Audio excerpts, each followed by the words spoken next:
Bagi beberapa siswa, barisan dan deret baik aritmetik maupun geometri itu dikatakan sebagai materi yang mudah karena sudah dipelajari dari SMP. Tetapi bagaimanakah kalau ketemu soal yang sulit? Apakah ada, Mas? Oke, sesulit apapun soalnya nanti akan tetap kita selesaikan dengan cara dan trik yang mudah. Kita belajar bersama di MG Course.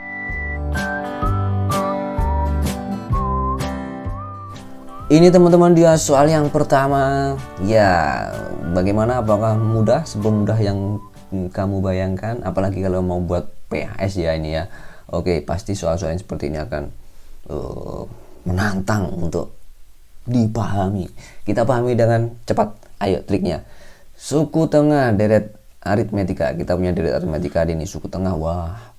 Jika suku terakhirnya adalah ini dan 10 suku pertama jumlahnya adalah ini, suku ke-18 berapa, kan gitu ya. Kita langsung saja ingat-ingat ada berapa persamaan di deret aritmetik. Yang pertama, untuk mencari suku ke n kita punya A ditambah n-1 dikali beda. Oke. Yang kedua, kita punya apa lagi? Kalau kita mau mencari Sn itu bisa jangan n/2 ya, jumlah suku ke n, kan gitu ya. Jumlah sampai suku ke n, jumlah suku 10 pertama, n-nya 10 berarti mana gitu. Persamanya adalah n/2 dikali A ditambah U ke N, U terakhirnya ya. Kemudian yang ketiga bisa kita rubah ini jadi N/2 karena A-nya tetap berdiri sendiri dan UN-nya kita masukin ini jadikan jadi 2A ditambah N-1 dikali beda. Ini 3 persamaannya. Nah, sekarang kita punya 3 informasi. Yang pertama adalah bagaimana kita punya suku tengah. Suku tengah ini berarti n-nya selalu ganjil ya. Kalau n-nya genap tidak punya suku tengah. Misalkan 13, suku tengahnya pasti harus ditambah 1 dulu. 13 tambah 1 14 sehingga dibagi 2 akan ketemu 7. Kalau 12 suku tengahnya nggak ada, antara 6 sama 7 kan begitu. Berarti kalau ada suku tengahnya n-nya pasti ganjil, maka ini adalah U, n-nya ditambah 1 dulu dibagi 2. Oke, tergantung n-nya berapa kan itu, sama dengan 71. Kita punya lagi yang kedua, informasinya adalah U ke n-nya adalah 155, dan kita punya info yang ketiga, S10-nya sama dengan 185. Maka dari sini kita mau eksekusi yang mana dulu, Mas? Oke, kita urai satu-satu ya. Kita urai dari UN. UN ini kan A ditambah N-1 dikali B sama dengan 155. Kita sudah nggak bisa ngapa-ngapain ini kan gitu ya. Kita cek info yang kedua ini, set UN plus 1, maka kita punya A kan gitu ya, dikali ditambah N-nya adalah N-nya ini kan N plus 1 per 2, berarti N plus 1 per 2 dikurangi 1 dikali beda sama dengan 71. Nah, sekarang kita urai lagi. Ditambah ini disamakan penyebutnya jadi 2, ini N plus 1, ini jadi minus 2 dikali beda sama dengan 71. Nah, ini jadi apa lagi, Mas? Ayo kita selesaikan, Mas. Oke, A ditambah ini N min 1 jadinya kan per 2 kan begitu ya, dikali beda sama dengan 71. Nah, kita mau hilangin 2-nya, Mas, biar nggak jadi penyebut ya, dikali 2 aja. Dikali 2 jadi 2A plus N min 1 kan gini, dikali beda kan begitu ya, sama dengan ini jadi 142. Nah, kita punya ini, dan ternyata kita juga punya ini yang mengandung N min 1 dikali B, N min 1 dikali B. Maka kita bisa bawa ini ke sini, guys, set, untuk kita eliminasi. Oke, eliminasi ya bisa ya, set. Ini jadi apa? 2A ditambah N min 1 dikali B sama dengan 142. Agar nanti N-1 dikali B-nya hilang, maka tandanya harus dikurangi. Berarti tinggal A dikurangi 2A jadi minus A sama dengan ini dikurangi ini jadi berapa nih? 13 ya kayaknya. 13. Oke, berarti A-nya sama dengan minus 13. Kita sudah punya data A minus 13, guys. Oke, berbahagialah teman-teman. Nah, sekarang A-nya kita mau bawa kemana? A-nya kita dari sini. S10 itu berarti kan 10 per 2 sesuai persamaan ini ya, kita dikali 2 dikali A-nya minus 13 kan begitu, ditambah N-nya tadi 10 dikurangi 1 berarti 9, beda itu sama dengan 185. 85. Maka ini kita coret jadi 5. Kalau kita bagi ke sini kan jadi ketemu nanti ya. Ini jadi kita berapa? Minus 26 ditambah 9B kan begitu. Sama dengan 185 dibagi berapa? 5 kan. Ketemu berapa sih? 30. 37. Oke ya, ketemu 37 berarti 9 beda sama dengan ini pindahkan jadi plus 63. Wah, bedanya sama dengan 7. Wah, kita ketemu ini teman-teman.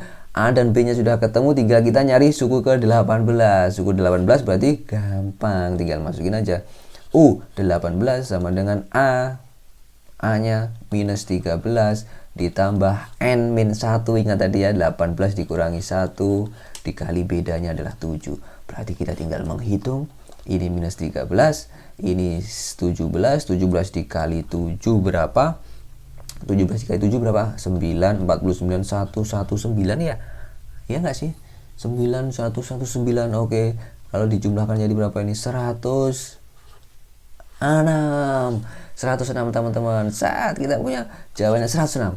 Begitu teman-teman. Gampang kan?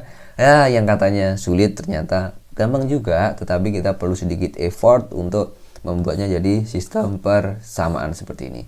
Itu ya. Oke, kita gas ke soal yang kedua. Ini soal yang kedua teman-teman. Wah, ini penerapan ini. Ini penerapan di radioaktivitas. Kalau yang IPA biasanya sudah tahu ini materi tentang radioaktivitas. Jadi ada bahan radioaktif bermasanya ini, masa awalnya ini yang mengalami peluruan. Waktu peluruan dari masa bahan radioaktif dari waktu ke waktu sebagai berikut. Kalau yang namanya peluruan teman-teman ya, peluruan itu pasti dia punya rasio. Nah, kalau punya rasio, deretnya pasti dia berupa geometri. Udah ini. Geometri kita punya apa? Kita punya UN sama dengan A dikali R pangkat N minus 1. Begini kan kalau kita mencari suku ke N-nya. Nah, sekarang ini berapa jam ini? 0, 0, 0. Masanya ini 2.30 berarti 2,5 jam kemudian. 2,5 jam kemudian. Oh, berarti dia setiap 2,5 jam akan mengalami data peluruan masing-masing ini. Berarti kita tinggal buat yang pertama 00. Waduh, ini yang ditanyakan apa sih? Masa badan radioaktif dulu pada pukul ini. Wah, berarti kita harus buat tabelnya. Tabelnya dulu. Set, kita buat tabelnya dulu untuk 0000. Ini yang pertama, 2,5 jam kemudian 02.30. 2,5 jam lagi berarti 05.00. 2,5 jam lagi berarti 05.30. 2,5 jam lagi berarti berapa lagi? 2,5 jam. Kok 05.30 sih, bro? Ya 07.30 sih ya. Berapa sih 07.30 ya, ini 07.30 tambah 2,5 jam lagi jadi 10.00 tambah 2,5 jam lagi 12.30 tambah 2,5 jam lagi jadi 15 00 tambah 2,5 jam lagi 17.30. Nah, berhenti di sini lah. Kita hitung ini data yang pertama. Ini barisan yang pertama. Ini yang kedua. 3 4, 5, 6, 7, 8. Berarti yang ditanya adalah N sama dengan 8. Begitu saja. Nah, kita cek di sini. Yang pertama ini datanya punya dia ternyata 300. Di sini adalah 270, 243. Nah, kita cek rasionya dari masing-masing ini berapa. Untuk mencari rasio bagaimana? Rasio sama dengan kan 270 dibagi 300. Ini berapa sih?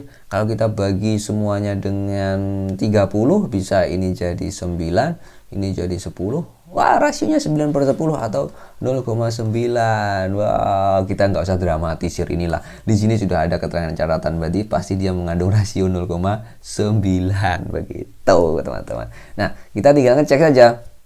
Bagaimana yang ditanyakan adalah U yang ke berapa? 1730 ini. U yang ke 8. Berarti tinggal masukkan saja A dikali R pangkat N-1, 8 kurangi 1. Di situ A-nya adalah 300. R-nya rasionya adalah 0,9 pangkat 7. Nah, 0,9 pangkat 7 ini adalah sudah ada ini. Berarti 300 dikali itu ketemu sekitar berapa ya ini? 300 dikali 0,4 sekitar 2. Kita hitung pakai kalkulator, saya sulap dulu set. Dan hasil sulapannya adalah 4143,49. Teman-teman bisa hitung ini. Nah, jawabannya sudah ketemu yang C. Sesederhana itu teman-teman ya. Intinya kalau deret geometri harus pakai rasio, tapi ketika dihadapkan soal seperti ini teman-teman pasti mikir ini bagaimana kan begitu. Semoga bermanfaat. Itu dia deret aritmetik dan deret geometri. Sampai ketemu lagi di MG Course. Salam gas.